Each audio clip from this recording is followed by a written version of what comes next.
Many years ago, the veterans of the 1st Special Service Force had decided to do some uh, veteran tours back to the old stomping grounds or battlefields where they spent so many, years battling a better enemy.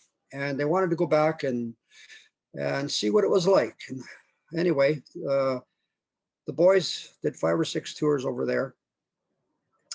During those times, they set up several plaques throughout Italy, France, the liberated villages, to the many other battlefields, and they toured the the cemeteries where many of their buddies lay. And for them, I can only imagine how touching or moving it must have been for them to go back there. But they went back several times, and the boys, I think, were pretty proud to be able to do that. In 2006, I was with my daughter Ashley at a reunion in Helena, and there was a guest speaker there, a lady from Artina, Italy, by the name of Maria Luisa Piccareri. And she, at that time, had invited all the people that were at that particular meeting to come over to Artina. She was the mayor of Artina. That was a force liberated town. And she gave a very warm welcome for us to come over there. Her interpreter was a very well-spoken, impressive-looking gentleman by the name of Johnny Blasi. None of us had ever met before, but we were soon to find out what kind of a person he was. And he came across very warm as well and interpreted everything immaculately. On the way home, my daughter Ashley and I planned, decided to make a tour, see what we can do. So the call was made. We made a call with Johnny Blasi. We organized a tour for 2008. In 2008, we had a small group, 36 people landed. It was May of 2008. Landed in Rome. The first couple days, we were a little bit early. We were accompanied by Eugene Forward. Met him at the airport. Eugene and my daughter and I and a few others, about 6 of us, went to the Euro House Hotel, spent a day and a night there. And that's where we really got to know Eugene. He flew over by himself, unaccompanied. Eugene Forward was a heck of a man. We sat there one afternoon at the Euro House, and he started to talk. And there was a few other people from the tour group that were there. And as he talked, people from the hotel sat down. And during this time, the hotel staff were bringing out jugs of sangria, all different strengths of sangria. They did that all day long. And so everybody drank sangria, and Eugene talked and talked. And it was really, he caught everybody, all strangers, whoever walked by. There were a lot of tourists and stuff. They all sat and listened to Eugene. So we really knew we had somebody special. Anyway, we moved on to a casino. Everybody met up, all strangers at that point in time. And we quickly figured out that there's something really special here with this 1st Special Service Force Association, Eugene, this place that we're at, where all the fighting took place years ago. And Eugene kind of was our dad and our mentor, and he showed us the way.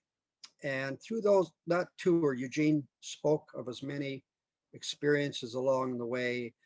And he was very explicit in what he said.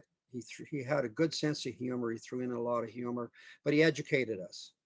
And although we had our tour set up with the itinerary, we quickly found that with Eugene and the people beginning to know we were there was things getting, people calling us, and we would move on to something altogether different. It was just came out of left field. We never planned to go to this destination. And anyway, as it turned out, we coined it, the Black Devils are driving the bus, and we're just the passengers. We learned early that there's always something going on over there. It happens many times, happened many tours after that.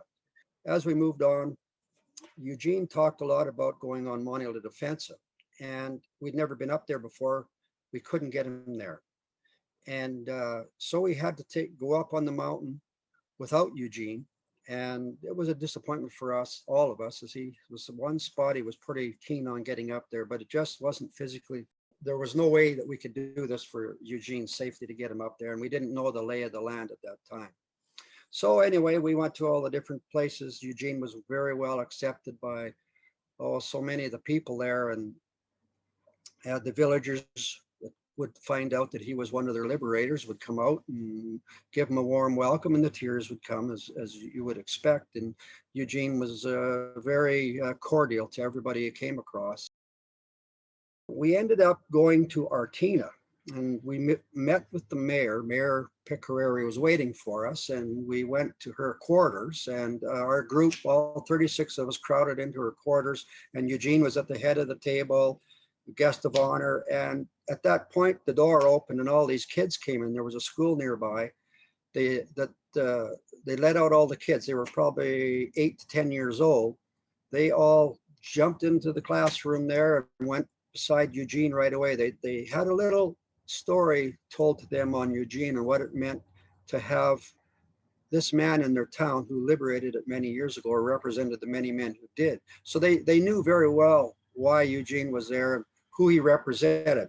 So Eugene and the kids were, it just was a real classic moment, sitting around with all those Italian pastries and listening to the kids and the teacher and then interpreting back and forth. Anyway, we went for a tour of the town and took a few photos here and there. We went out to the square and we're talking, and it's a big square where you could see to the north where the force took a lot of the hits from the Germans when they were in Artina. And so everything was very visual. This lady came out, a random lady came out, an older lady, and she spoke no English, but she spoke very quick Italian, and Johnny Blasi interpreted her words over to us. And what she related to us was during the time that their town was occupied back in 1944, her sister, her older sister, went out to get water, and everybody was in hiding. When she got up to go to get water, she was hit by a sniper and killed at that point in time. So she related that story to us in a very tearful way. She remembered it, as you would expect, like it was yesterday. And of course, Eugene being there, it meant a lot for her to have Eugene there. That was this very special moment. There were a lot of special moments. When we finally broke up and went our separate ways, Eugene went home and everybody went home. Little did we know that Eugene was suffering from cancer, and he died a few months after that. And that was tragic for all of us because we didn't have a clue. He never showed anything like that. He never complained at all about it. So anyway, that's it for the 2008. The 2010 tour. We were prepared because we knew our limitations from the 2008 tour, what we could and couldn't do. So we had a lot bigger tour this time. There was 76 of us, including 5 veterans. And there was Bob Schaefer, Eugene Gutierrez, Henry Planger, Jack Furman, and Dell Stonehouse made up the veterans. And we wanted to get them on defensive. So between 2008 and 2010, we were able to put together Black Devil Chariot, what it was called. What it was a modified heavy-duty wheelchair with mountain bike tires on it and poles and a push bar and a harness for pulling. And we had a lot of younger fellows on the tour who we called them the mules, because it took exactly 6 men to get each one of those veterans up to the top of that mountain. And they didn't have to go from bottom to the top, but the last third was very treacherous, rocky. And so the boys got the veterans to the top.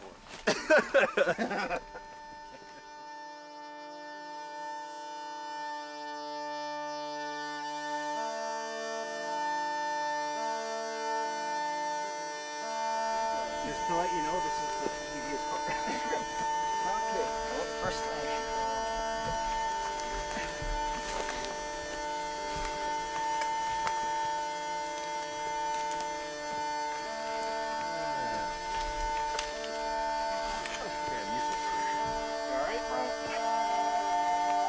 Ready? 1,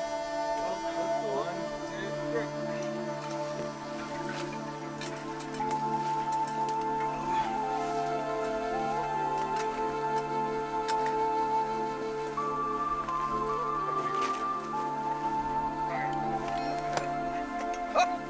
Go. You guys ready? Yeah. Okay. I'm ready. Right. Big rock. Up. Your side.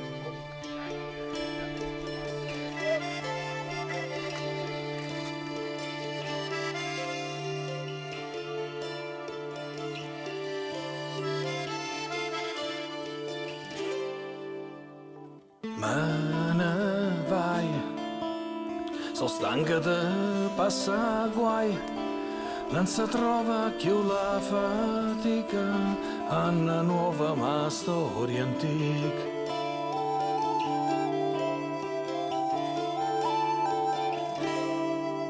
Chi tenevano un mestiere, muratore, scarparo, barbiere, campava figlia da It was an astounding moment to have all those guys up there together and talking, and you know, we shared a drink, and we had a toast to Eugene Forward and all the other veterans who had never made it home, and their old buddies. The old guys had a few guys they wanted to toast to, so we toasted to them all.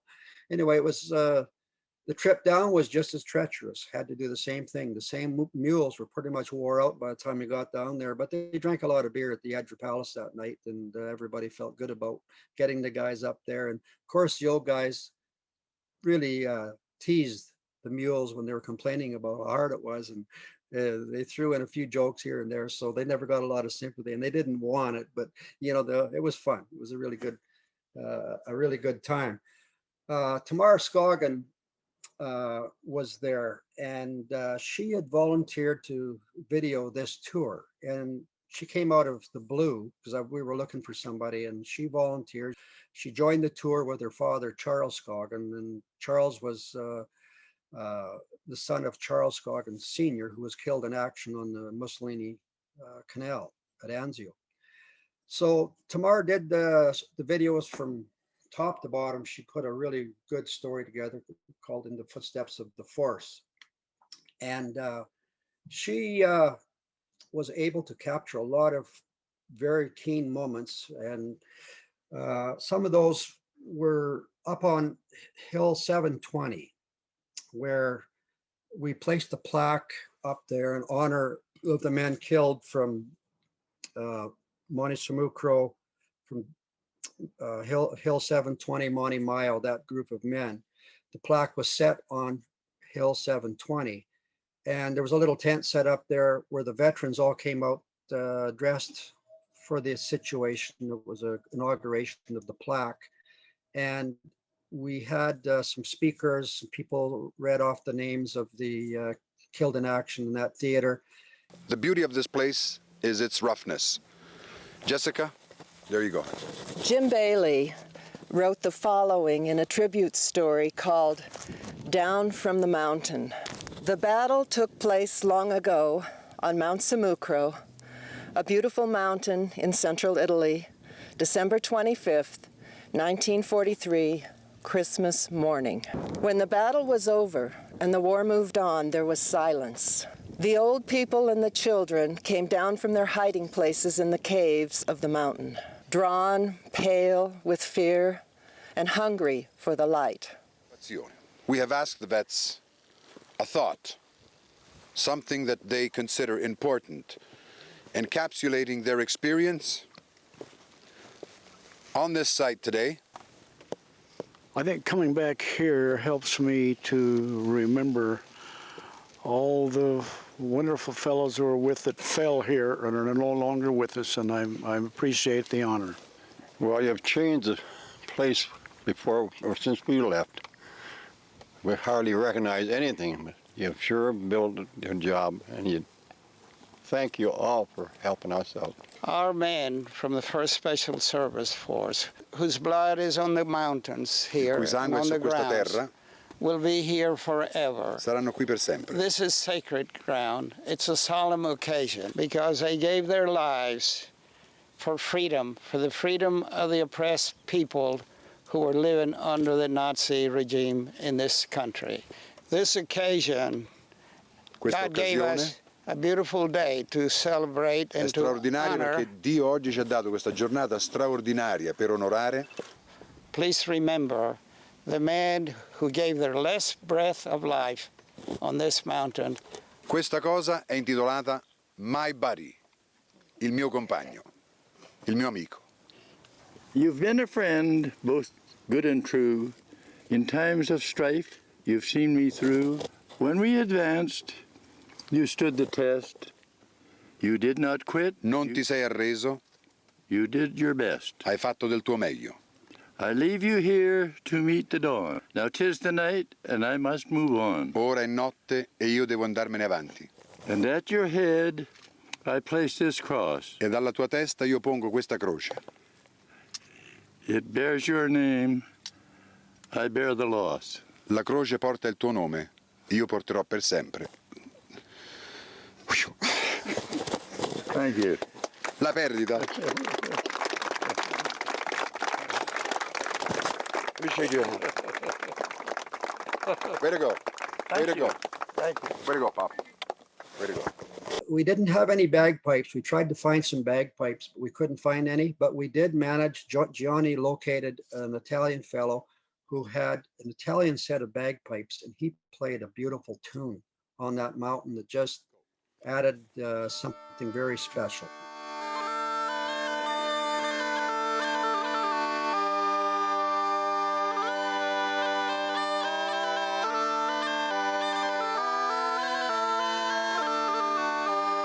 You know, we improvise as we go along, as we always do in the tours. There's always somebody there that's going to help us out. During our bus trip, on one occasion, we were down at the Anzio beachhead, and a random person came along and told us that they gave us this location to go up on the Mussolini Canal on Highway 7, the junction, which we did. We got there and we got out and we were looking at some features there. But at that same point in time, Charles Scoggin and his daughter Tamar got out of the bus, and Charles walked over across to the canal on the would be the west side of the highway and the canal, and he said, "That's where my father was killed in action. The foxhole he mined foxhole that he dove into was right there, and he was killed in action at that spot." So it was just came out of. It was a very special moment for them and for all of us. 2 busloads of people all there on that busy road. And here we are at this wonderful situation that we came across. And so, like I said earlier, there's always something that comes out of nowhere. We were in the square with the lady. She showed up. The same lady showed up that was with Eugene in 2008, whose sister was shot. She showed up again, and we were waiting for her because we kind of figured she lived right there. We knew she lived there. We figured she'd show up. So we had a photo done with her and Eugene together. And she came down there, randomly came down like she did the first time in 2008. And we brought her in, and there's a huge crowd of us there. And she comes down and we recognize her and she recognizes us. And then we handed her the photo of Eugene and her from 2008. And then Johnny interpreted to her that Eugene had died shortly after the tour. Well, she broke down and cried, and we captured all that. So that was a little string from one to the other.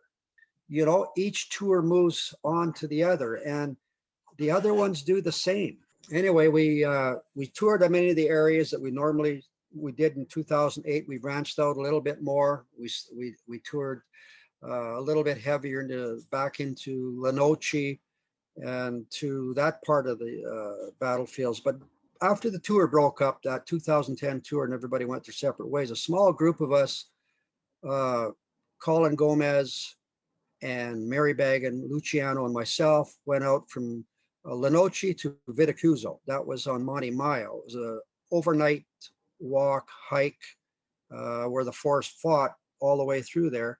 The reason we went there was Colin Gomez's uncle, Victor Innanen, or Koya. He had 2 different names. He was 17 when he was killed in action on Monte Maio. He had to lie about his name.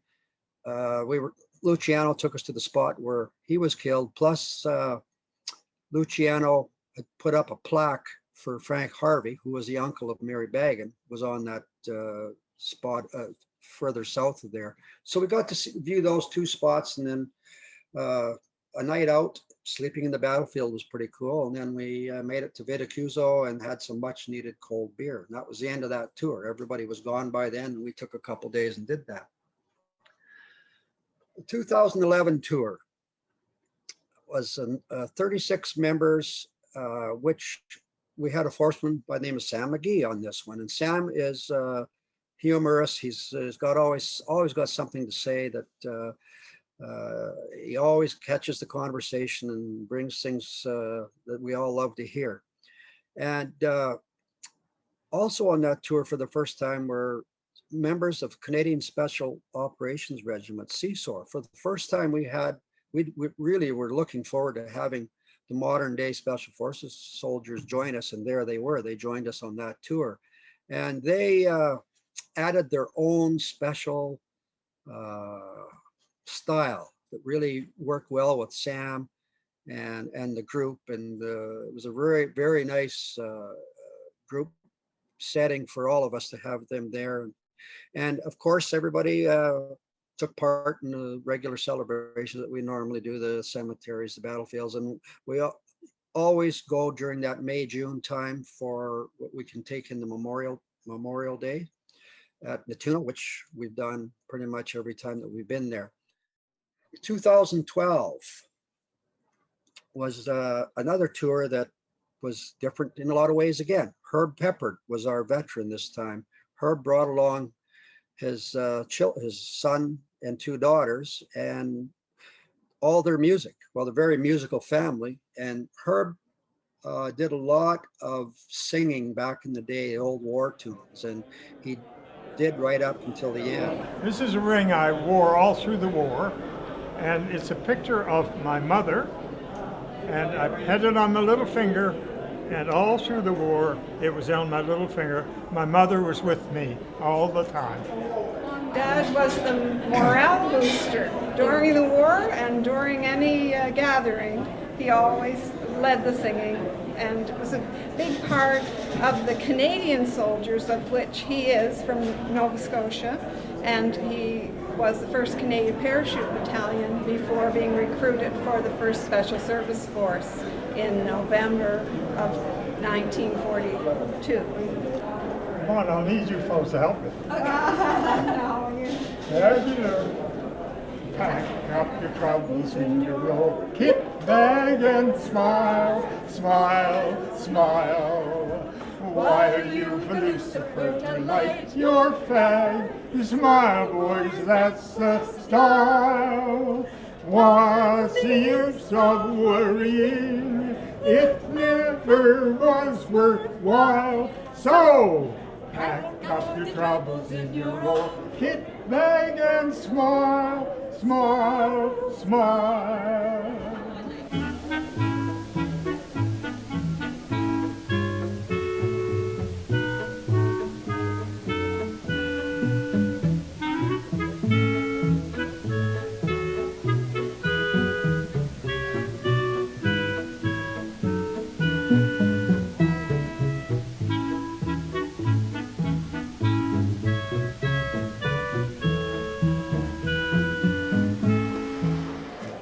So he brought along the family, which was a very unique experience to go to, whether you were at Cabbage Castle on the Anzu beachhead or up in the mountains.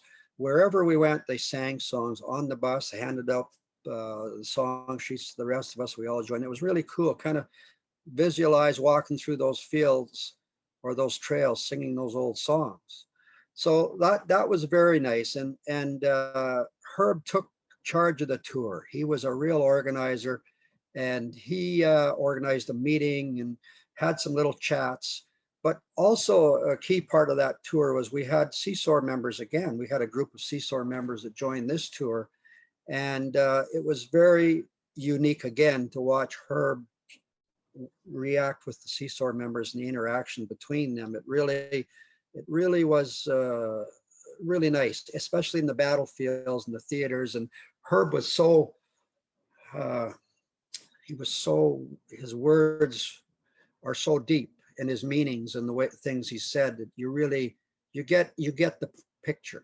And he doesn't have to say much, but he says it in the right way. And it really gave us all another view of what it's like to be up there with a different veteran who took part in it. The 2012 tour was finished in Italy. We all went our separate ways, but a small group went north to Norway.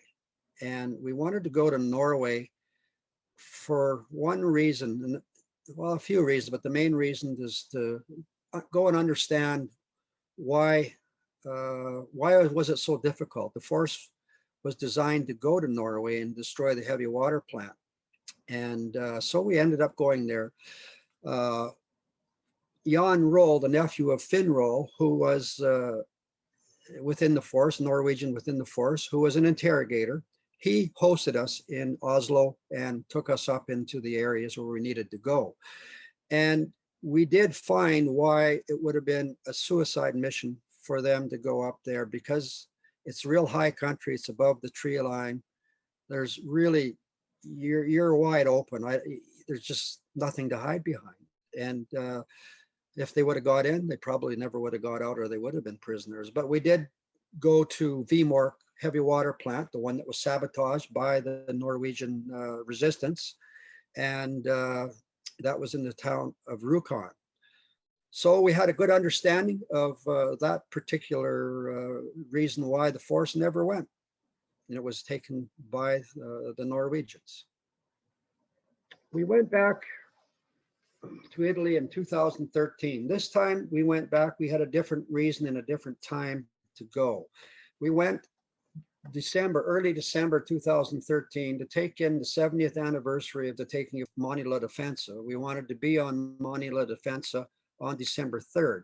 We had planned to do a climb up the cliffs, the attack route, but there was a really bad storm the night before. The trees were down, the water, everything wouldn't have been a good situation. We're not experienced enough climbers to do that. So we all went up, and we ended up on Ridge 368, where a plaque was presented at that point to honor the men of 1st Regiment who suffered a 40% casualty rate on December 3rd.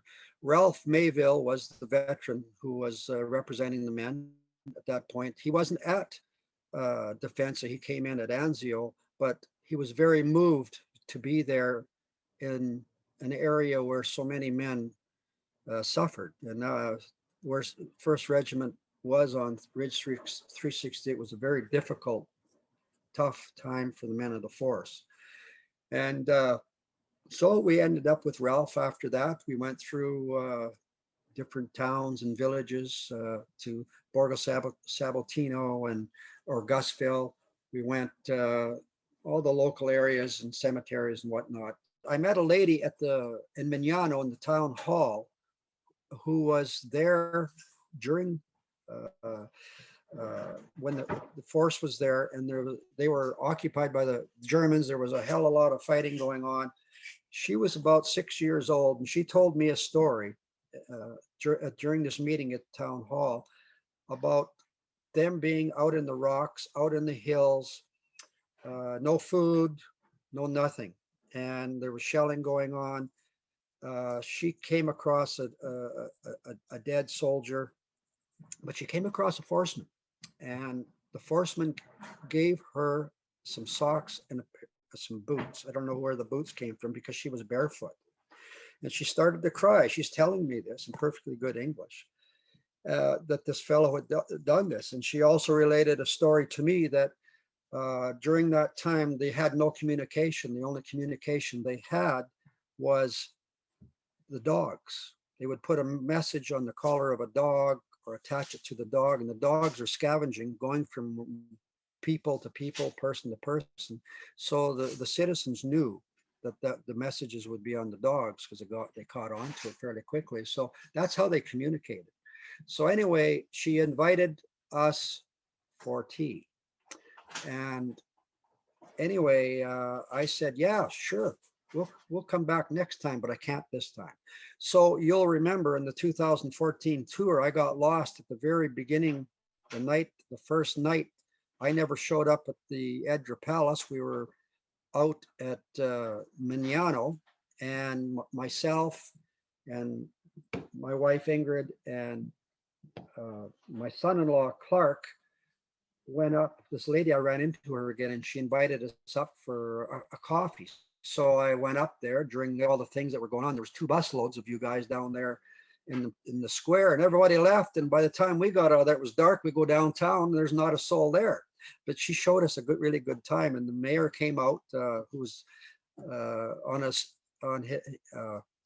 his Vespa. He says, "You need a ride." And there's 3 of us standing there. This is, "You give us a ride in your Vespa." He says, "No, no, no, no. I go home and I'll get my SUV. I'll come back and get you." So he came back and he drove us to the Edra Palace. And of course, everybody was wondering what happened to us, but we got there late, but we got there. So that was that continuation of another little story, right? Goes from one to the other. So those things it's those little funny little things. And if I had to do it the same again, I would do it. So now we're at 2014, the Victory Remembered Tour, which was a tour for so many reasons, was so spectacular. And we had a big group again, 75, with 2 veterans, Cy Mermelstein and Eugene Gutierrez.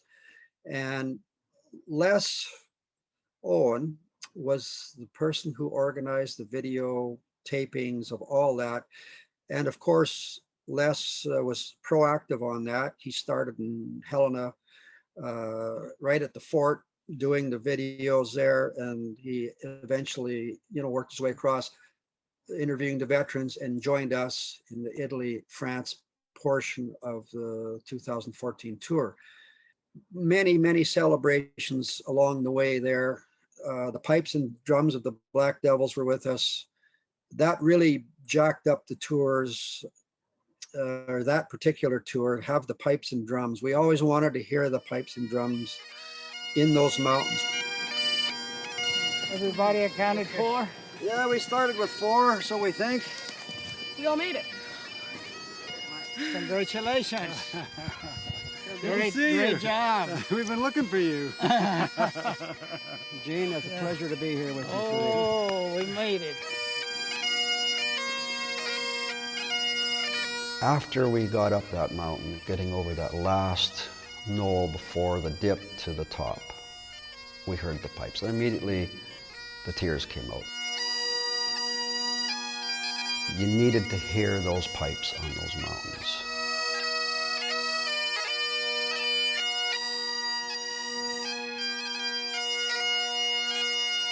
The legacy of the force could be seen and heard that day on the top of La Defensa. The climb had given loved ones a chance to connect to the lives of those soldiers in a personal way. Some people were beginning to understand and find answers for the first time. To the enforcement, Americans and Canadians who gave their lives to liberty and the pursuit of happiness for the citizens of USA, Canada, and Italy.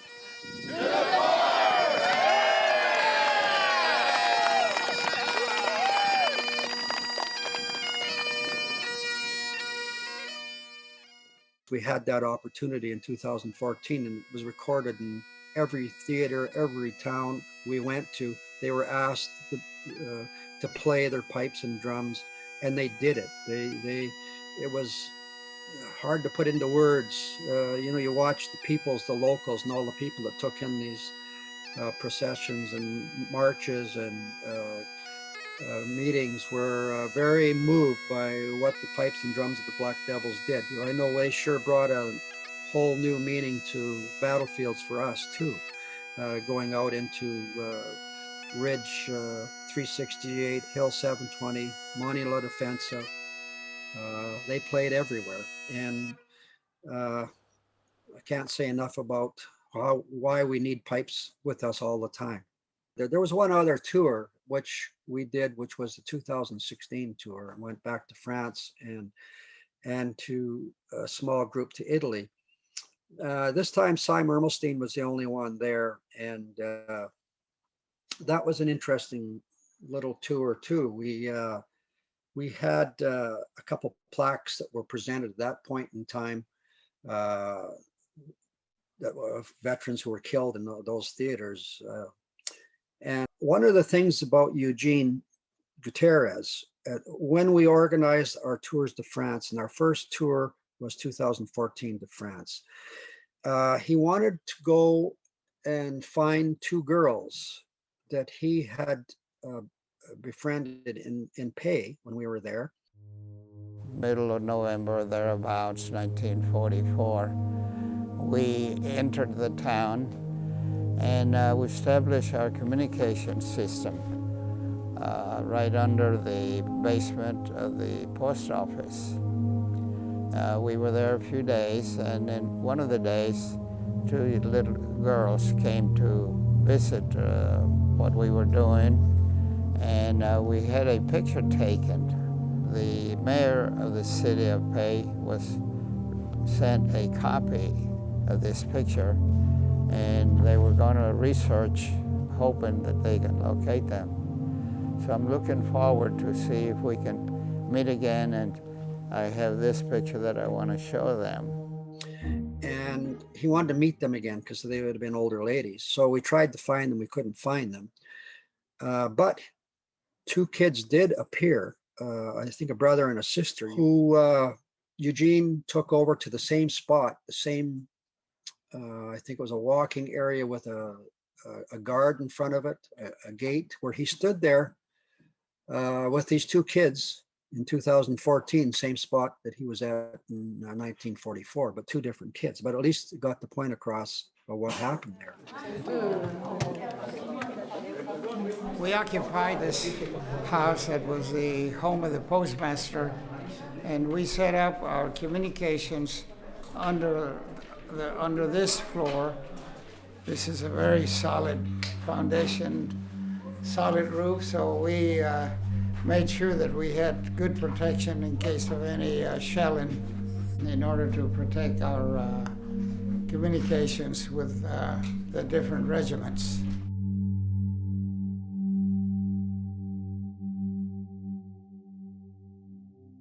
Eugene's only disappointment on the day was that although the townspeople had tried to find the two women who were the girls in his photograph, there had been no success in identifying them. I think they tell that perhaps the two girls were from an orphanage. We have a friend who will be in charge, who will do research to know the identity of those two girls. But the men of the force knew the value of replacements.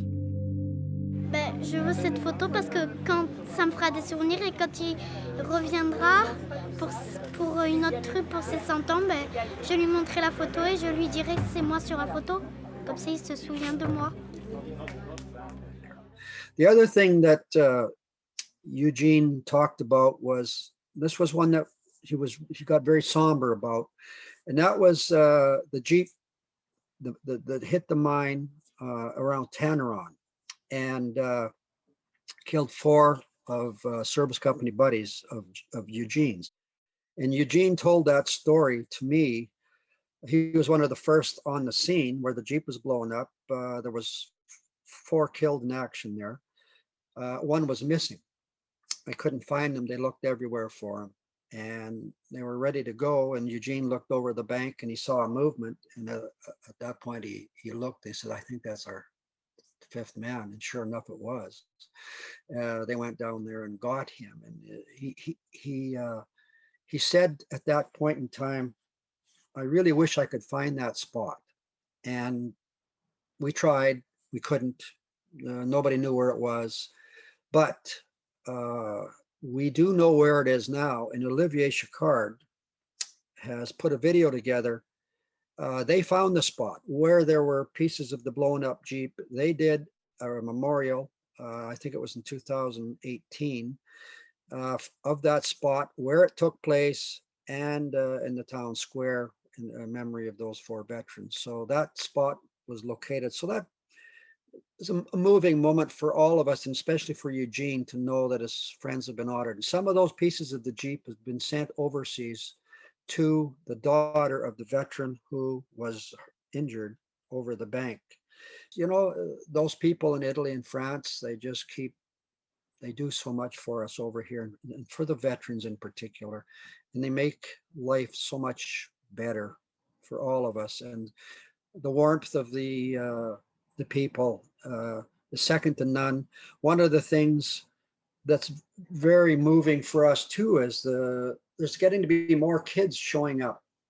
Schools, third generation kids. These are kids whose grandparents lived through the liberation and the occupation in Italy and France. So it's being taught in the schools. And then when we come back, we bring our tour groups back to these places now, the schools are asking us to come and speak.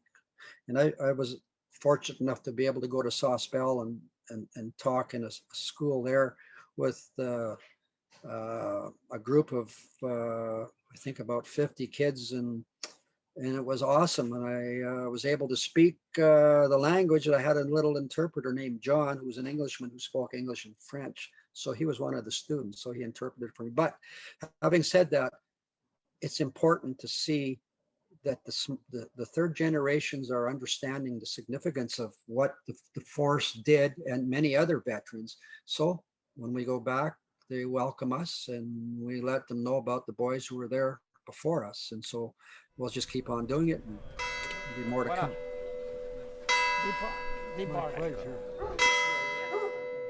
Jeunesse, pour venir de très loin, libérer nos patries, privées de leur liberté.